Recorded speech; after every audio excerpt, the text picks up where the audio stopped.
Guys, Bitcoin just had a major crash and everybody is shorting again. Everybody is in disbelief.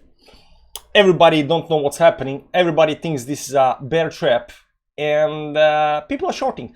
People are shorting like crazy. They think this is gonna go down. You know why? Because 23 is too high for whatever reason. And you can see up here exactly around the 23.3, we got a major crash down on 5-minute time frame. Big move down. Everybody started FOMOing in, right back down to 22.7, and now we are sitting down at 22.7. A little bit higher than that, 23 give or take.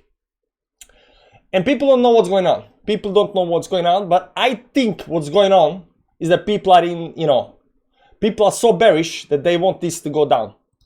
They want to go down so bad that they will be shorting every single move towards upside. Now, I still believe that, shorting is the worst option right now. And although you can get very nice moves towards downside, very nice short quick scalps, it's definitely tradable. It's not the way to go. In any kind of bull market, you do not want to short anything. You just want to buy and long the dips. Any kind of dips, you just long the dips. That's the way to go. Shorting is not the game plan right now. Shorting is not game plan right now. But people are shorting, it's okay. And professional shorters, scalpers, they abuse these kind of things.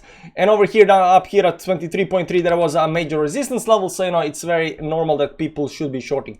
Now this might be some kind of dead cat bounce that just goes back down here below the support, and we're gonna look at when the support is actually gonna get broken. Because if you look up here, I mean the trend line up here is still intact.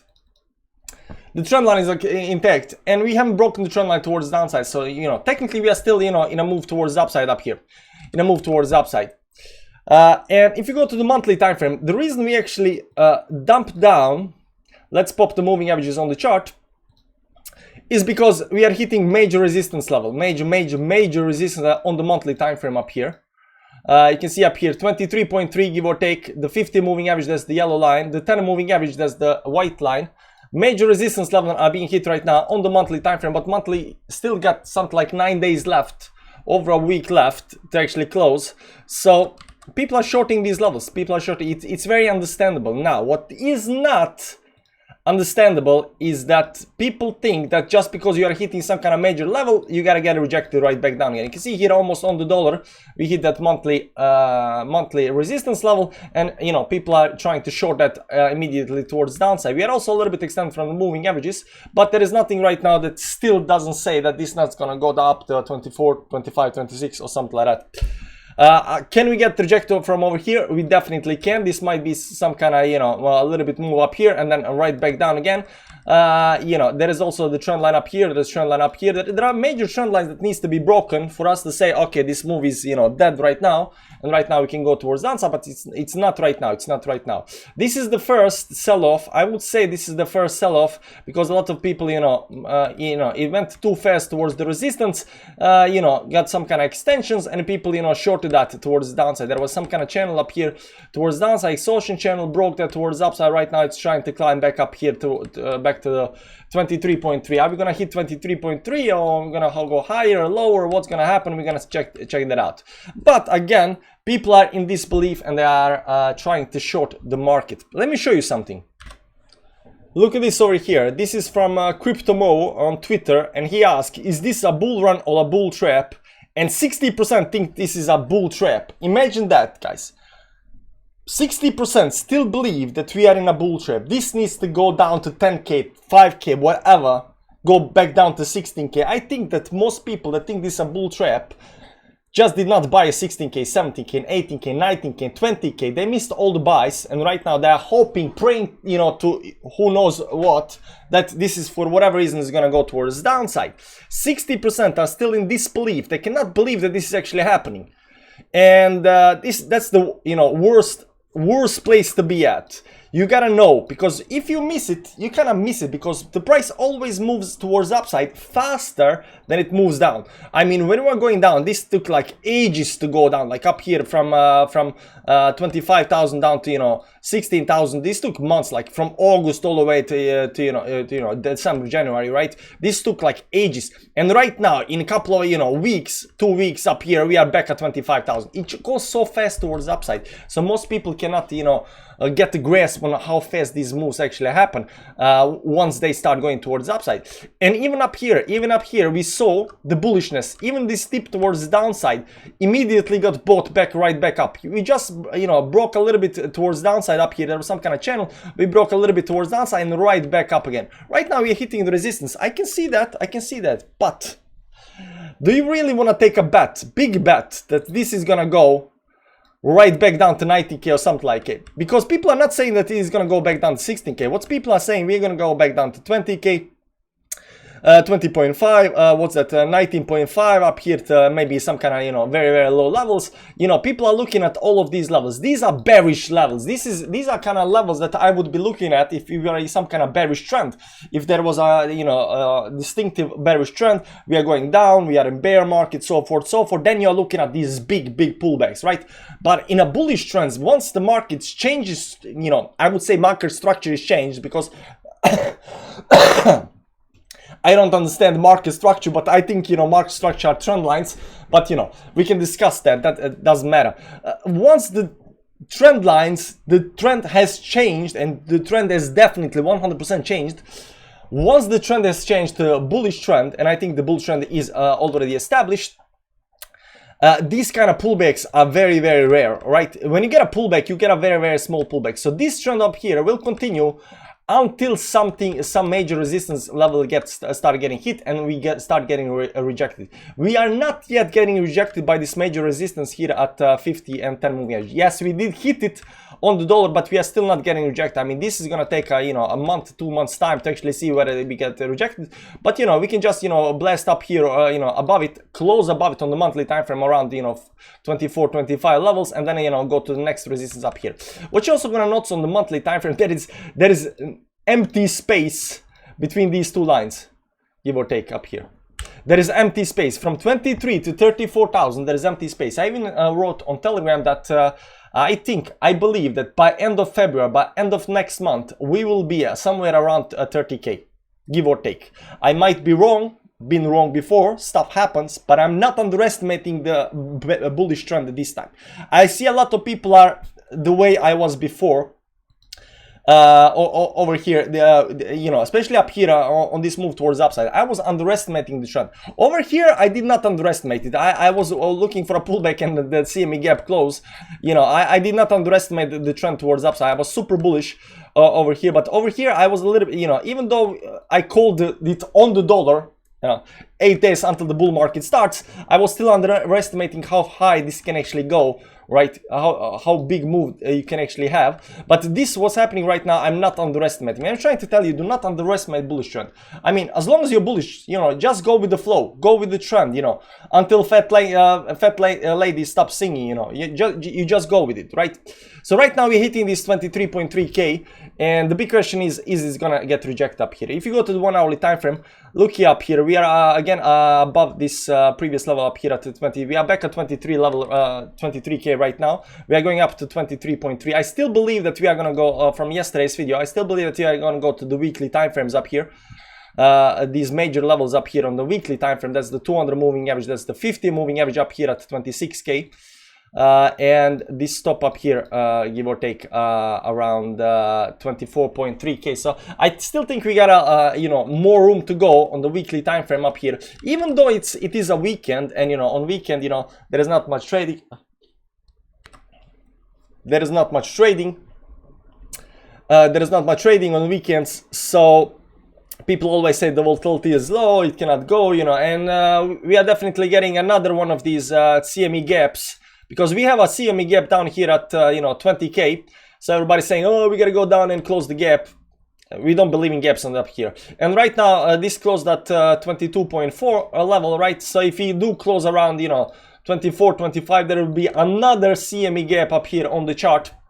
by the start of the next week. Now, again, I don't want to go into the gaps and why we do not, you know, care about gaps. But what I want to say is that just because you know, people assume there is no volatility during the weekends does not mean that has to be no volatility during the weekends, right? The price can definitely move big moves even during the weekends. Maybe after the weekend it's gonna pull down, maybe over weekend it's gonna, you know, go all the way up here at, you know, the resistance levels, and then on the weekend pull down and close the gaps and make everybody happy, so you can buy down here at 19 or 18 or 17 or 16 or 15 or whatever, 20k, and then of course then everybody's gonna be screaming for a bull market because you know, they bought, but right now they did not buy. So people are still in disbelief, they do not understand what's happening, and I'm trying, you know, my best to tell you that you know, this move, it's legit, it's as legit as it gets.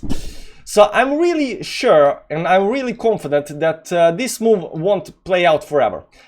This is a move that's usually happening to a certain resistance level, then it stops, it creates another, you know, one of these pivot points, and then it goes down, right? But will this pivot point come up here and do something like this? Will the pivot point go all the way up here to the resistance up here and then go down?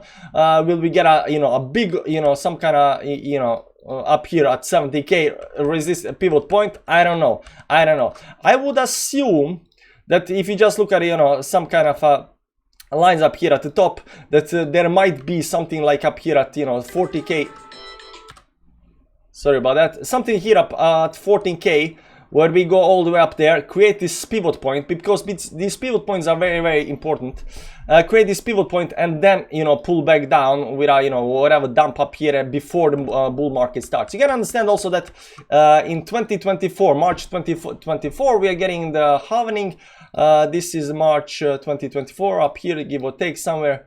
2024 from March up here, give or take. This is the halvening up here. Before right now, between right now and the halvening, there will come some kind of a pivot point up here somewhere. I don't know where it's gonna be, how high it's gonna be. There will be a pivot point where we go into this halvening up here, and only after halvening we will, you know, have a bull market. If everything is still gonna continue following the, you know, however the previous bull markets has played out.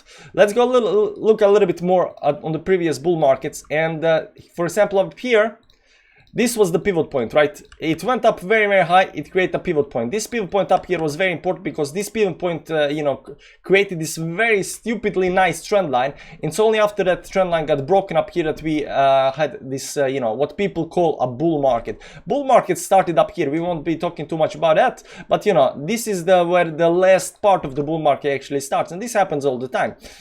You go towards upside. You create some kind of, you know, some kind of top up here. There is first of all there is this line, then there is the you know, this over here, this line up here. You know, from the bottom you create a pivot point, you draw the line, and only after that line is broken you enter the, you know, the last part of the bull market, right? The last part of the bull market. So what we are looking for right now is for this pivot point to be created. This move up here is the move that is gonna create this pivot point.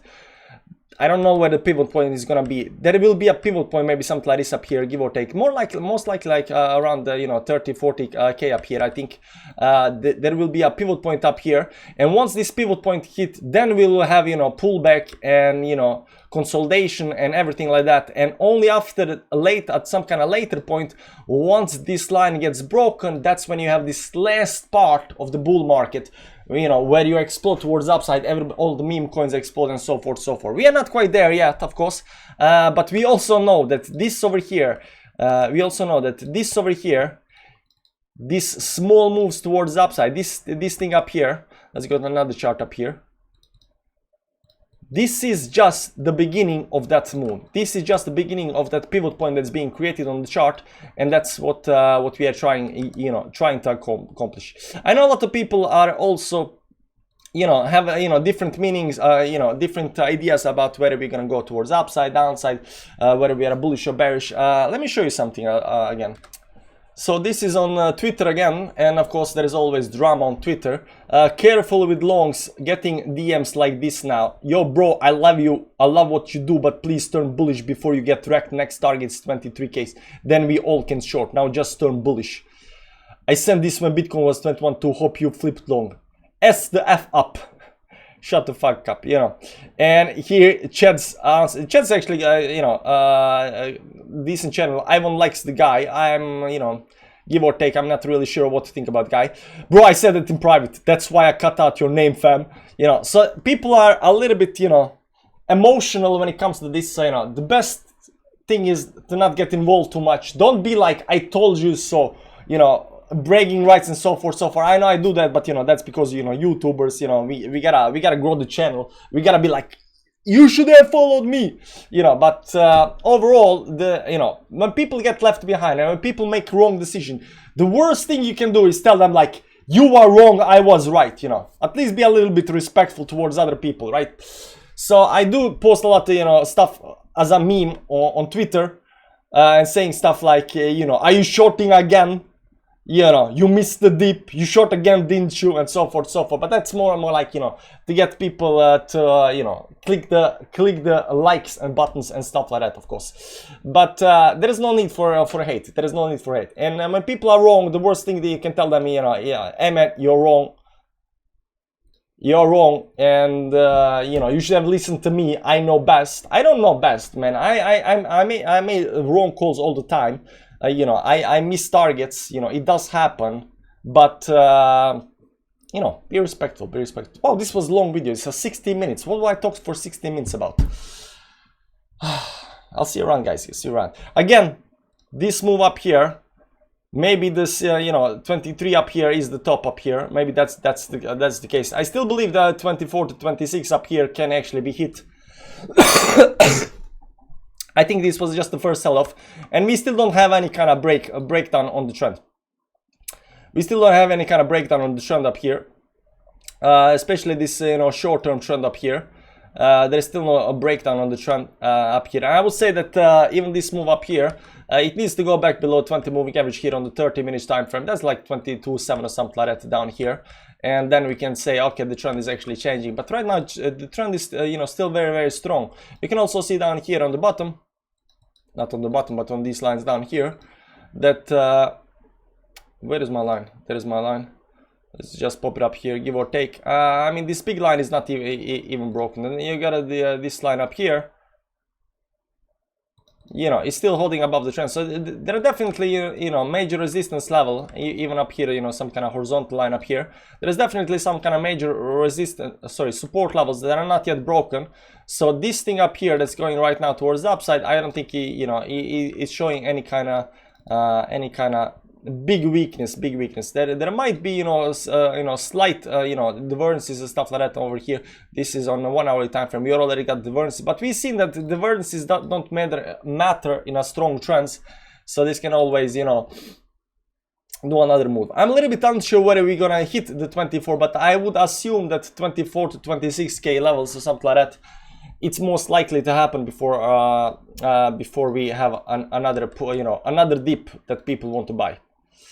Okay, too much talking. I'll see you tomorrow, same time, same place, something like that. Maybe even a little bit later today. We're gonna trade. Definitely gonna trade. There is link down below, you know, Bybit.